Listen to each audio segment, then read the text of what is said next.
కాకినాడ పోర్టులో సీజ్ చేసిన నౌకలో 1320 టన్నుల పీడీఎస్ బియ్యాన్ని గుర్తించాము అని కాకినాడ జిల్లా కలెక్టర్ షణ్మోహన్ తెలిపారు. మంగళవారం మీడియా సమావేశంలో మాట్లాడుతూ నౌకలోని 5 కంపార్ట్మెంట్లలో 5 శాఖలతో కూడిన బృందాలు తనిఖీలు చేసి 12 శాంపిల్స్ సేకరించడం జరిగిందన్నారు. నౌకలో మొత్తం 4000 టన్నుల బియ్యం ఉండగా అందులో 640 టన్నుల పీడీఎస్ బియ్యం ఉంటాయి అని అనుకోగా అదనంగా మరో 680 టన్నుల్ని గుర్తించామన్నారు. ప్రెస్ మీట్ పెట్టడానికి agenda is lot of days నుంచి యూ హావ్ సీన్ ఈ పీడిఎస్ రైస్ మన కాకినాడ పోర్ట్ నుంచి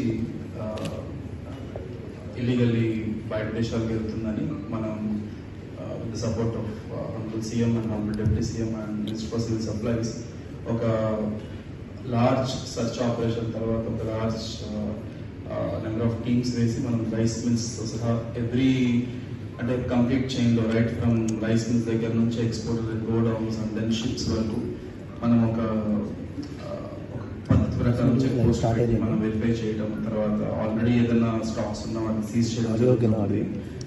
అందులో ముఖ్యమైనది మనకి 29th of November నాడు మనం ఎంవి స్టెలా ఎల్ అని ఒకటి పనామా ఫ్లాగ్ ఉన్న ఒక షిప్ మన కాకినాడ పోర్ట్లో యాంకరేజ్ పోర్ట్లో మనం ఉండడం, కాకినాడ యాంకరేజ్ పోర్ట్ అయింది. అక్కడ దాంట్లో మనకి పైనపేసి నేను విజిట్ చేసినప్పుడు డిస్ట్రిక్ట్ కలెక్టర్ నేను విజిట్ చేసినప్పుడు ఒక 640 టన్స్ ఐడెంటిఫై చేయడం జరిగింది.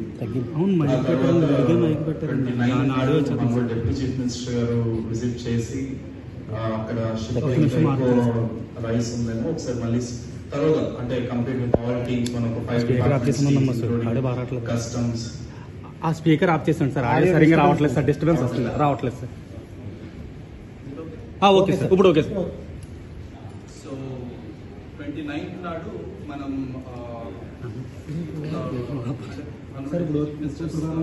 విజిట్ జరిగింది ఆ పోర్ట్లో.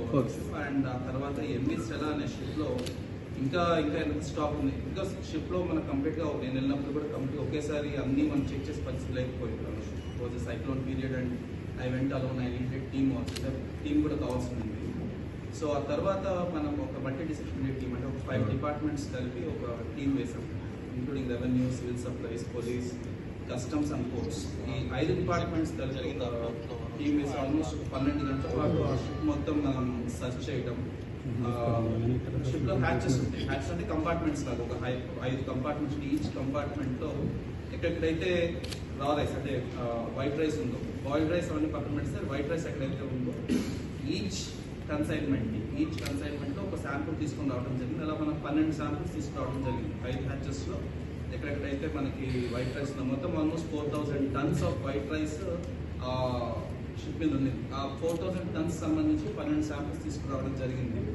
సో టెస్ట్ జరిపిన తర్వాత దాన్ని 1-2 సార్లు వెరిఫై చేసుకున్న తర్వాత మొదట అనుకున్న 640 టన్స్కి అదనంగా ఆల్మోస్ట్